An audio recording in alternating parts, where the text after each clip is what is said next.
Acho que a gente já pode começar, né, Eduardo? Sim, sim. Boa tarde a Gente, todo mundo aí. Boa tarde você, Ione. E boa obrigado pelo tarde. convite, viu? Eu é que agradeço a sua participação. Pessoal, meu nome é Ione, eu sou jornalista, criadora do canal Conversando sobre Saúde, e hoje eu convidei o Eduardo Caminada Júnior. Ele é criador do site Viva com Epilepsia. Então, eu agradeço a participação de todos vocês aqui. Seja muito bem-vindo ao Conversando sobre Saúde, Eduardo, e todos vocês que estão participando. E hoje a gente vai falar sobre pai com epilepsia.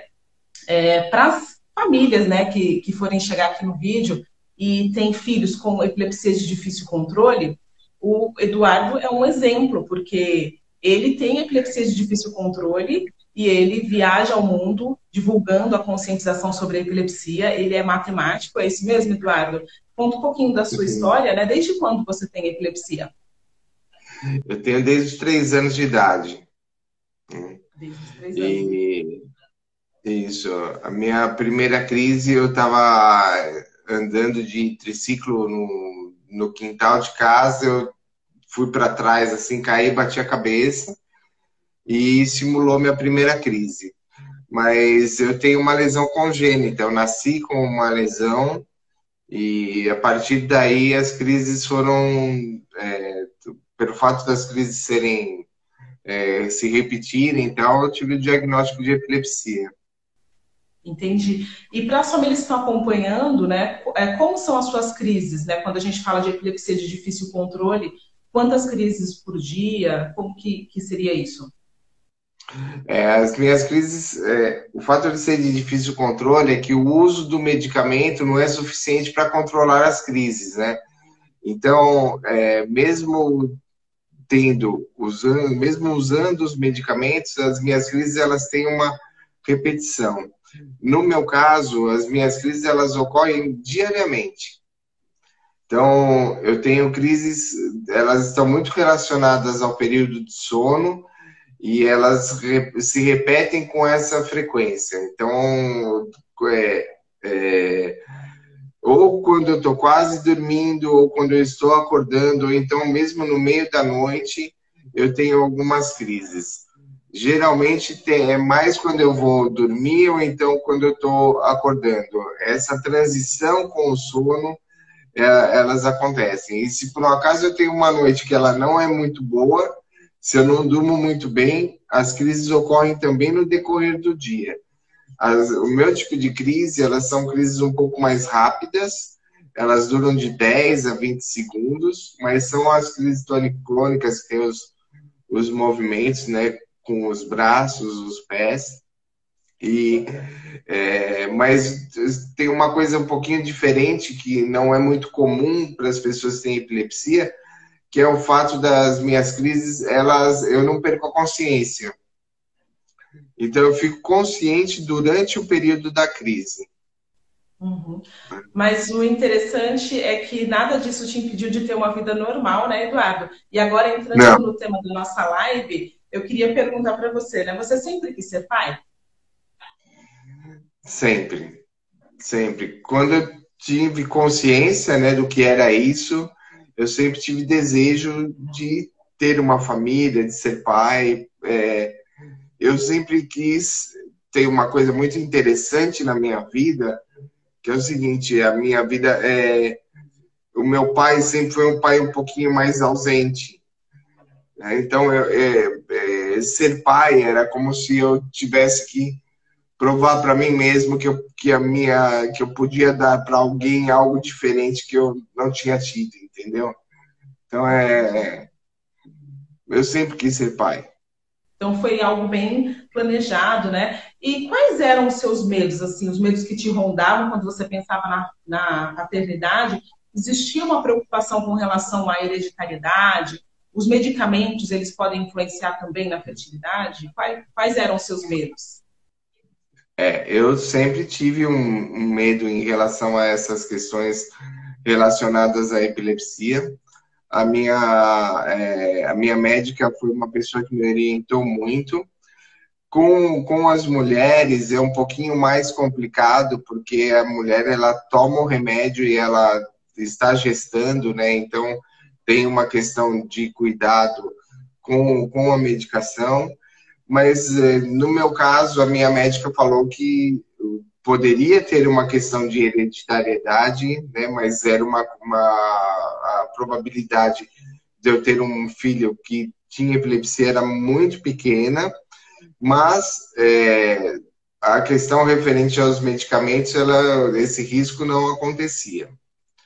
Então, eu nunca tive nem questão de fertilidade, nada assim nesse sentido, de questão de perder a libido. Nos medicamentos que eu tomei, nunca tive isso também. E sempre, né, quando eu soube que a probabilidade era muito pequena e que esses riscos praticamente não ocorriam, eu me senti mais à vontade. Entendi. Quantos anos tem a sua filha, Eduardo? A minha filha agora, dia 13, vai fazer 15 anos. Ah, já é uma mocinha, não? É? Eduardo, eu queria aproveitar, aliás, né? Eu vi a foto de vocês lá nas redes sociais do Grupo Mães da Epilepsia, né? E eu queria convidar Sim. todo mundo que quiser participar. É uma campanha super bonita, uma homenagem para o Dia dos Pais, que eles estão fazendo no Grupo Mães da Epilepsia, tanto no Facebook quanto no Instagram. Você pode mandar sua foto, ou do médico que é pai, ou do seu pai, ou você que é mãe, né? Que o pai é um super paizão aí, você que é mãe e pai. Manda sua foto lá para o Grupo Mães da Epilepsia, participa dessa homenagem. Até domingo ainda dá tempo, né? Eduardo, para a gente continuar, que você diria para os homens que têm epilepsia e têm medo de ter filhos? Bom, eu diria até uma questão independente da questão de filho. Eu diria que para essas pessoas elas têm que acreditar na vida. Eu vejo que muitos deles, eu converso com muita gente que tem epilepsia, homens, mulheres, tudo, mas eu vejo que alguns homens, principalmente a questão de trabalho, deixa eles muito desanimados, não conseguem levar a vida para frente. Aí, de repente, você pergunta assim, mas e aí, né? Como são as suas crises? A primeira pergunta que você me fez. Aí, de repente, eles falam assim, eu tenho uma crise por mês, eu tenho uma crise a cada 6 meses, mas aquilo é tão impactante que aquilo para a vida da pessoa. Então, a primeira coisa que eu diria para essas pessoas é que elas acreditem na própria vida, para que a vida deles siga adiante, para que ele possa realizar todos os seus sonhos. Se quiser estudar, se quiser trabalhar, né? Tudo tem uma solução. A pior solução é você se fechar e você achar que a sua vida parou ali naquele momento. Então, tudo tem uma solução. E acredita que dá certo. Entendi. E me fala uma coisa, quando que você tomou essa consciência, assim, de que você queria realizar todos os seus sonhos, que você iria conseguir? Você fez isso sozinho? Você teve ajuda? Como é que foi isso? A vida é um eterno aprendizado, né, Ione? Sim. E essas coisas não acontecem de uma hora para outra. Né? Então, por mais que você escute alguém falar, que nem eu escutei muito minha mãe falar comigo para eu acreditar, mas não foi de uma hora para outra que essas coisas se resolveram. Até minha mãe faleceu quando eu tinha 21 anos e eu ainda tinha um problema muito sério em relação a isso. Que, na verdade, é o que eu chamo de autopreconceito. Que às vezes é pior do que o preconceito que o outro tem com você. Você é preconceituoso com a sua situação. E isso incomoda demais e isso limita demais a nossa vida. Eu creio que eu ainda esteja, em alguns momentos, passando, sabe, abrindo essas porteiras para poder encontrar o meu caminho. Eu não diria para você que eu estou totalmente livre disso, porque eu acho que a epilepsia, o preconceito, o estigma é algo muito impactante e a gente precisa se livrar aos poucos, assim. Entende? Você ouvia muito coisas do tipo, você é louco, como que você vai ter um filho? Como que você vai criar essa criança? Você ouvia esse tipo de coisa? Eu ouvi todos os absurdos que você possa imaginar, né? Mas nesse momento, principalmente, eu estava muito certo do que eu queria e tinha, eu estava vivendo uma situação que aquilo permitia que eu acreditasse que podia dar certo. Então, aquela questão, né? Eu estou assumindo e eu vou seguir daqui para frente, independente do pensamento de qualquer pessoa. Entendi. Para aquelas mulheres, né, que têm um companheiro que tem epilepsia, também você pode tranquilizá-las. Você também é um exemplo, né, de que é possível. Você fazendo acompanhamento médico, hoje a medicina avançou muito, né, também nesse sentido. Sim, é importante, né, ter um acompanhamento médico. Você conversa com o seu médico. Creio que o médico vai te dar uma tranquilidade até maior, né? Porque ele vai falar, olha, dizer em relação ao tratamento que você faz, né? Se por acaso existe uma limitação em relação a isso ou não, mas provavelmente não. E creio que é só você pôr o teu sonho aí para acontecer. Entendi. Agora, falando da sua filha, né, que hoje ela já é grande, inclusive já tem 15 anos, né? É, Como que ela tomou consciência da epilepsia, né? Como que ela tomou consciência? Você foi explicando para ela mesma foi vendo as crises quando você tinha, foi acompanhando? olha, Ione, isso foi uma dessas porteiras que eu falei assim que eu abri para mim. Quando a minha filha nasceu, apesar de eu acreditar que tudo isso podia acontecer, eu tinha um receio, eu tinha um medo de que ela me visse tendo uma crise e como ela ia enfrentar isso. E passei algum tempo, inclusive, quando eu percebia que eu ia ter uma crise, eu saía correndo. Eu entrava dentro de um quarto, se ela estava no quarto, eu ia para outro lugar, sabe? Porque eu queria me desvencilhar da possibilidade dela me ver tendo uma crise. Então, durante algum tempo foi assim, e quando ela tinha 3 anos de idade, eu estava numa situação que eu não tinha para onde ir.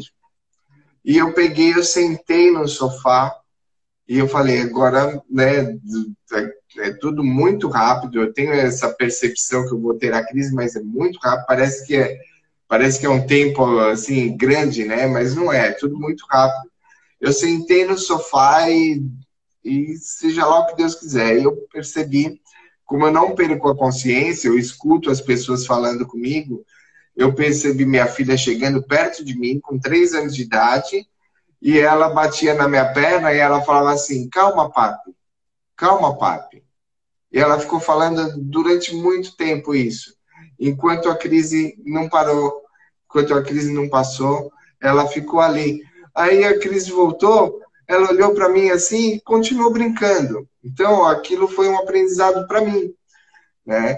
E daí para frente, é claro que eu expliquei para ela, né, dentro das possibilidades também, ela tinha 3 anos, e conforme o tempo foi passando, ela foi se envolvendo com toda essa questão, ela foi perguntando, eu fui explicando mais, e a nossa relação hoje é uma relação muito boa, e a gente vive juntos, e ela entende perfeitamente toda essa condição, né? Então eu Então, ia acho que perguntar justamente isso, como que é essa troca de experiências hoje? O que que você acha que é mais difícil para ela?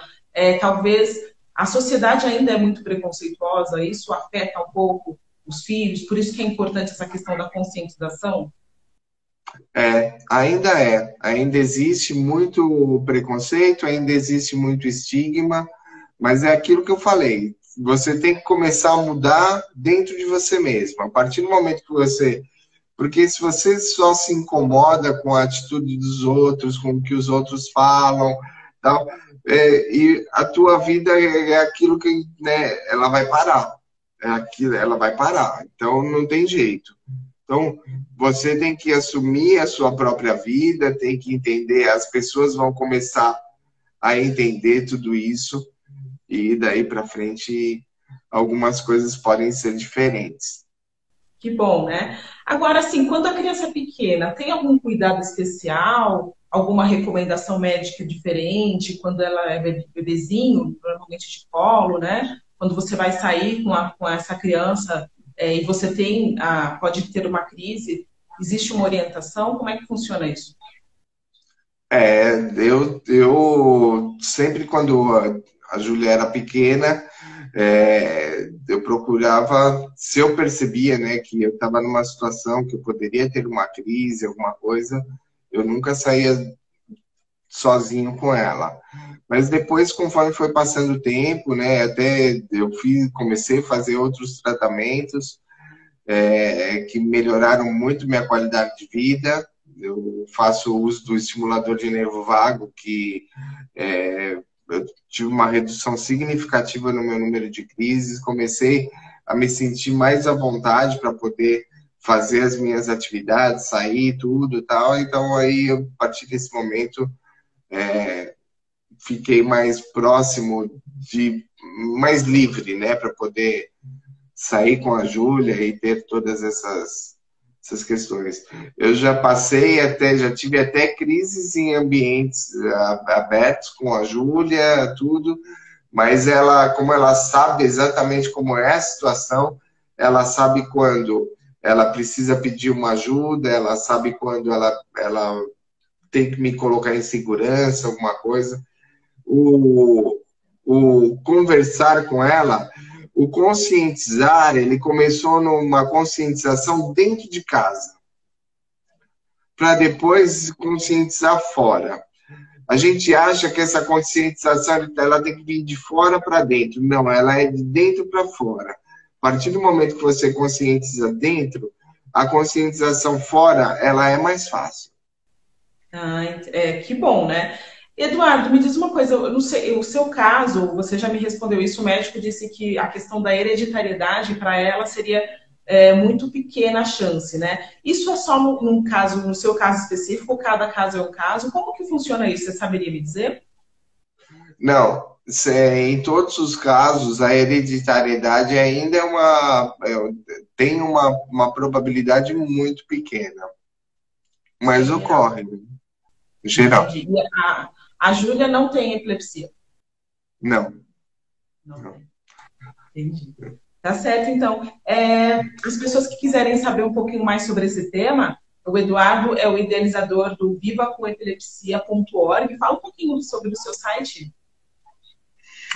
O site... Oi? E o livro também. Então, a ideia, tudo começou porque em 2002 eu tinha sido mandado embora de um emprego, e visivelmente pelo fato de ter tido uma crise dentro do ambiente de trabalho. E quando eu tive essa crise, eu achei que ali estava uma oportunidade já era o terceiro emprego que eu estava perdendo por conta disso, e eu não aguentava mais brigar com as pessoas, não aguentava mais discutir com as pessoas. Então, eu falei, eu vou fazer alguma coisa para poder informar as pessoas. Então, eu achava que as pessoas tinham que saber sobre a epilepsia. E eu resolvi escrever um livro naquele momento. E eu escrevi o livro, tentei mandar esse livro para algumas editoras, mandei, só que as editoras falavam que o tema não era interessante. Então, o que eu fiz? Na época, em 2002, era muito legal os blogs, né? Tinha uma atividade grande, e eu comecei a escrever parte desse livro nos blogs e um pouco do meu dia a dia, no meu blog, que chamava Viva com Epilepsia.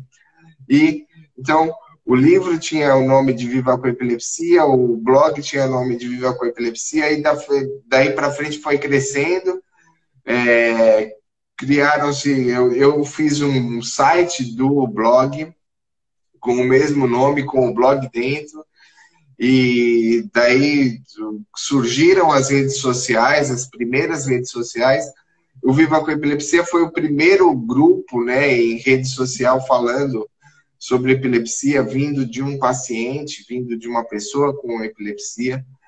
E foi um crescimento que a gente vê, né, hoje, né, nas redes sociais, o Viva com Epilepsia, e tantos outros. Eu fico muito feliz por isso, de encontrar o Mães da Epilepsia, né, quem vê, e tantos outros, né, que a gente vê hoje pela internet.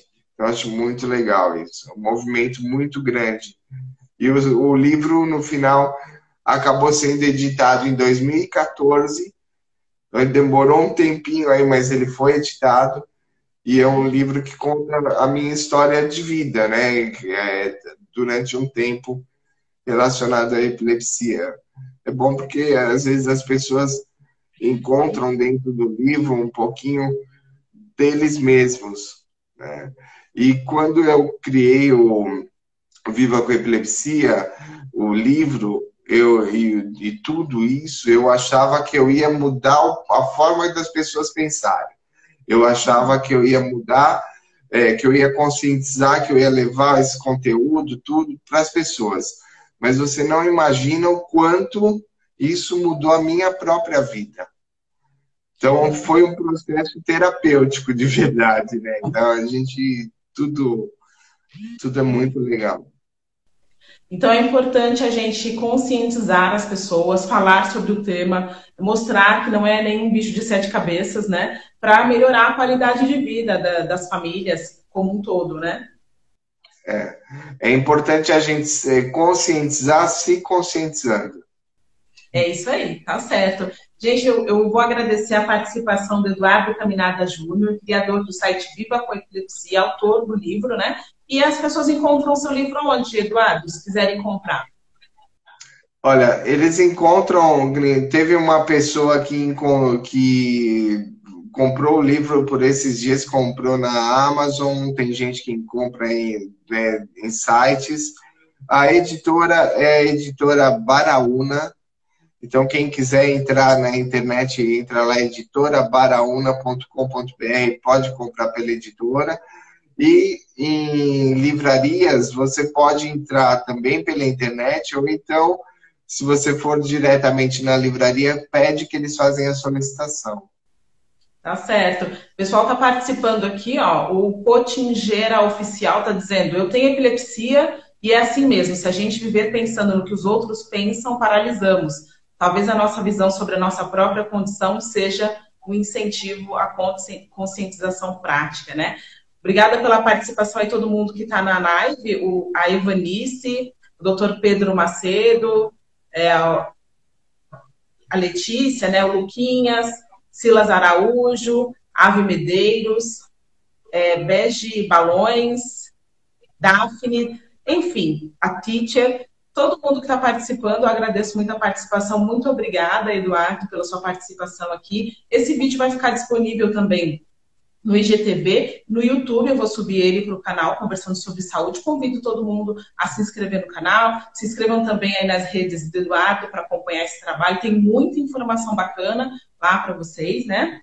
E, Eduardo, antes de encerrar, eu queria agradecer também a neuropsicóloga Nívia Poli, que apresentou a gente, né, para esse bate-papo super legal, e lembrar, né, da homenagem que está sendo feita lá no grupo Mães da Epilepsia do Facebook, também na página do Instagram, para quem quiser mandar foto dos pais aí para essa homenagem do Dia dos Pais. E eu vou encerrar essa live com um poema da Cora Coralina, que é o tema da homenagem fotográfica aí tão bonita, né?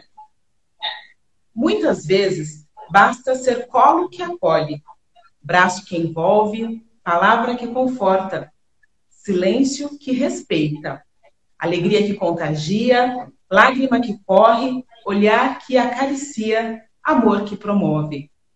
E isso não é coisa do outro mundo, é o que dá sentido à vida. Parabéns, Eduardo, parabéns a todos os papais, todas as famílias aí que tem pai, a mãe que é pai. Parabéns para todo mundo, feliz Dia dos Pais. Muito obrigada pela sua participação, Eduardo. Eu agradeço todo o carinho e respeito, né? Acho que É muito legal a gente falar da questão dos pais. No sábado eu vou ter uma live no Viva com Epilepsia falando do Dia dos Pais. Vai ter um pai, vai ter um médico que é pai também. Então é interessante. E queria convidar todos vocês para participar amanhã, às 7 horas, da Live 50, que é a 50ª live do Viva com Epilepsia, né, no canal do Viva com Epilepsia. E deixar aqui um carinho e um respeito muito grande a todos os pais, né? Independente de terem epilepsia ou não, são pais. E eu acho que a gente merece, né? É isso É isso aí. aí. Obrigada pela companhia e até o próximo vídeo. Tchau, tchau.